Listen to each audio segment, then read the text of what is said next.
Hello and welcome to this week's video. My name is Anuska Taylor.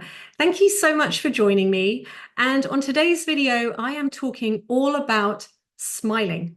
Because did you know we can hear it in your voice when you smile? And we can hear it in your voice when you're not smiling as well. So what we hear in a voice when we hear a voice that's smiling is more warmth, more generosity, more trustworthiness, more vibrancy, more brightness, more openness, and more approachability. And isn't that what we all want as speakers in our business or career, and even in our personal life? So, what I want to talk about today is how smiling impacts the voice, and also why it's not just about, well, just smile then, and then all your problems are solved, because it's actually about finding a middle ground. We don't want to walk around like a Cheshire cat and speak, but at the same time, smiling really makes a big impact to the tone of your voice. So I'm going to talk about that today, but before I get going, if you haven't yet subscribed to my channel, please don't forget to hit that subscribe button. It makes such a difference, honestly, to getting my videos out to more people. And if you enjoy my videos, please don't forget to give me a thumbs up, leave a comment, share my videos with people. And also, if you're interested in working with me, I have my signature private voice coaching program, Speak with Impact, which is an 8-month transformational, powerful journey into really unlocking your voice, allowing you to step into greater confidence and power and clarity as a speaker. But if that's not available to you right now, there's also lots of other options below, including some self-paced online courses.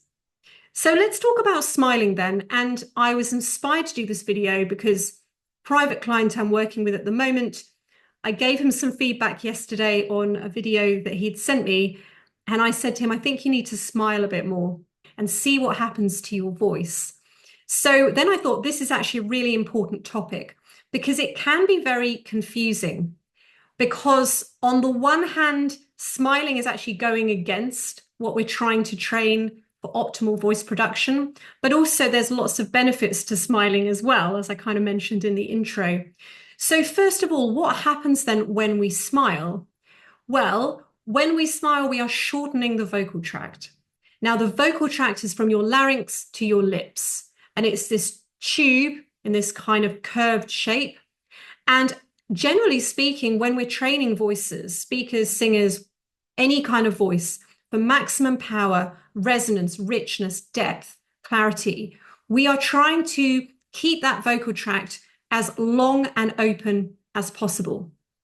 So that's why we talk a lot about lip rounding, dropping the jaw, bringing the lips more forward, kind of creating space essentially. And a lot of people, when they're speaking, they're spreading their lips, pulling their lips back, they're closing the jaw, like the vocal tract is shut down.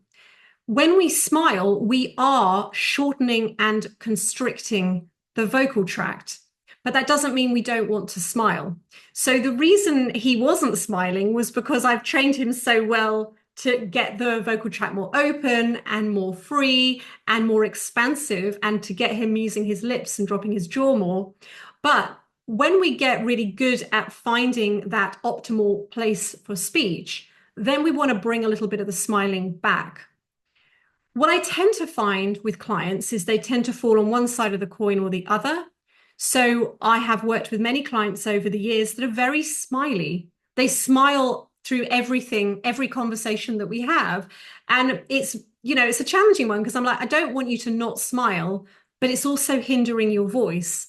And then there's people, and I think particularly if you've got, let's say, a more serious, professional, authoritative job, there's almost this, I don't want to smile because I want people to take me seriously. So then the face almost doesn't move. The lips barely move, the jaw barely moves, the face is sort of frozen and almost shut down. So what we're aiming for then for optimal speech is that sort of softness and that movement through the muscles around the lips. We want the jaw soft and open. We want the tongue engaged. We want the face to have a vibrancy and an energy about it. So that's what we're aiming for. So this can be very confusing. So as I say, it's not about just smiling like a Cheshire cat, because then all you're doing is you are shortening and constricting the vocal tract. But it's also, we do want to smile.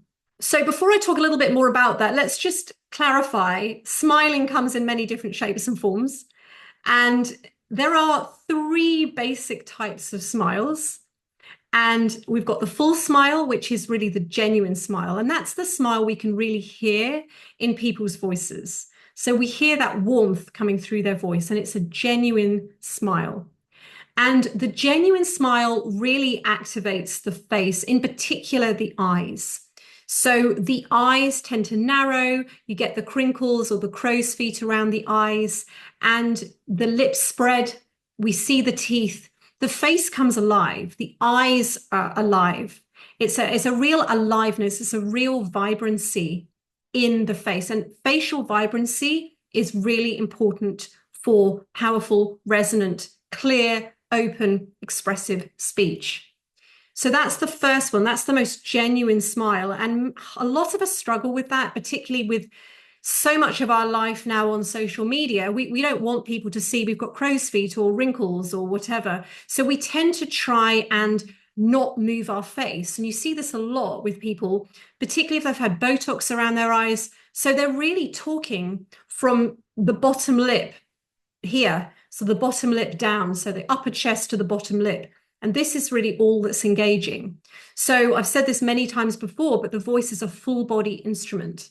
And that means not only the upper body, the lower body, but the face, the hands, the arms, the shoulders, the neck, everything comes alive.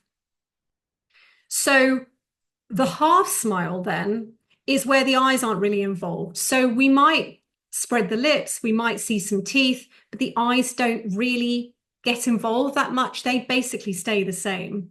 And I think that's where a lot of people can live when they do smile. They don't want the eyes to crease. They don't want the eyes to narrow. So they just really focus on just moving the lips. And we feel it and we hear it in the voice. And then the other one, which I'm sure we've all experienced before, is the suppressed smile. You know, you've been out and someone says, let's have a photo. And you're like, oh God, I don't want a photo. So you put the kind of fake smile on because you don't actually want a picture. And this is where often we don't show our teeth. There's not a lot of facial movement. It's the bare minimum of facial movement we feel is socially acceptable. Now, often as well, I've talked about this on other videos. If you don't like your teeth are crooked or they're yellow, or there's something, you've got braces, like was my experience. I didn't want people to see my teeth. It really hindered my smiling because I didn't smile because I didn't want people to see my horrible teeth. So again, I see this quite a lot as well. People smile, but they don't show their teeth, you know, and it's a bit suppressed. So again, we would hear that and feel that in the voice. So in terms of the lips then for speech, and I've done a whole video on lips. So if you're interested, definitely look up that video that I've done all about lip movement. But essentially what we want for speech is we want movement. Now, the muscles of the lips, I'm going to talk about two really important muscles of the lips. So one is the orbicularis oris, which is the band of muscle around the lips. And this is probably the one that's least active in people. Unless you've been trained, unless you've had voice training as a singer, as an actor, as a speaker, the chances are this muscle is probably quite weak. This is the muscle that allows the lips to round, brings them into more of a pout. And this is really where we want to go as a speaker. Not that we're going to talk like that, but we want the lips more forward than spread back, because that's going to allow your voice to function better, to be powered more easily, to get the pressure away from the throat. Your voice is just going to work better. But that muscle generally is pretty weak in most untrained people. So then we've got the smiling muscle, which is the zygomaticus major, which I love the name of these muscles. And this is the one we use for lip spreading or smiling. This muscle in a lot of people is overactive. And even if you're not constantly smiling, the muscle is still contracted. So what generally I'm doing with pretty much every client that I work with is we're trying to release the smiling muscle and strengthen the lip rounding muscle. But ultimately, the goal is for there to be movement, freedom, agility, softness, and a vibrancy in the lips and in the face. So it's not that we don't smile, it's just for a lot of people that muscle is overly used and chronically tight. And the muscles that bring the lips forward are generally not really used and they're not very strong. So when you're speaking, you want to try and bring the lips more forward than back. And that doesn't mean you could never bring them back, but you want in balance, you want the lips more forward. So more lip rounding than lip spreading. Now, as I said, obviously when we're smiling, we're lip spreading. We're pulling the lips back. So what I say to clients is, and this is what I said to my client yesterday, it's not that you now just want to throw everything out of the window that we've been working on, where we've been working on bringing the voice forward and rounding the lips and getting the sound sort of more powerful and away from the throat. But what we want to do is smile in those moments between speaking. So when you're pausing and when you're thinking of the next thing to say, or even at the very start of a sentence, you might start smiling and then move back into more of that lip rounding. Now, this does take some time, but it's not that you can never spread your lips. It's not that you can never smile when you're speaking, but on balance, we want to go the other direction because that is when your voice is going to work better. It's going to sound richer, more resonant, deeper. And for a lot of people, their whole thing is I need to lower my pitch to sound more authoritative. Well, this is the way you can sound more authoritative. You don't need to play around with your pitch. Just bring the lips more forward. But as I say, we do want to smile. So a couple of things I'm going to give you to play around with, just so you can play around with this in your own voice. So first of all, I want you to count from 1 to 10. And first of all, I want you to count 1 to 10 with a big smile on your face. And then I want you to count 1 to 10 with more of a lip rounding. So let me just give you a quick demonstration. So if the lip rounding would be 1, 2, 3, 4, 5, 6, 7, 8, 9, 10. So the voice is more forward, the lips are more forward. Then, and actually I'd recommend you record this because you'll hopefully hear the difference. Then smile. 1, 2, 3, 4, 5, 6, 7, 8, 9, 10. Hear the difference. Because the lip spreading is going to give you more of that vibrancy and that brightness in the voice. The lip rounding is going to give you more of that richness, that depth, and that resonance. So of course we want a bit of both. But as I say, on balance, we want to go more towards lip rounding than lip spreading, regardless of your accent. So first of all, do that and notice the difference.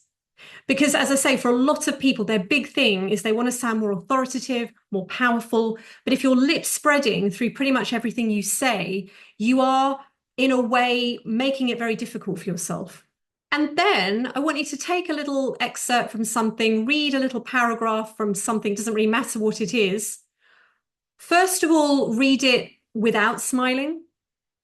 And then I want you to almost like bookend certain bits of it. So smile and then start reading.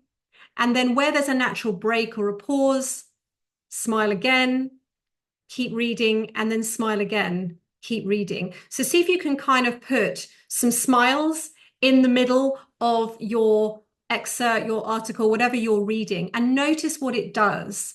Because as I say, we want to bring the voice forward. We don't want to be lip spreading.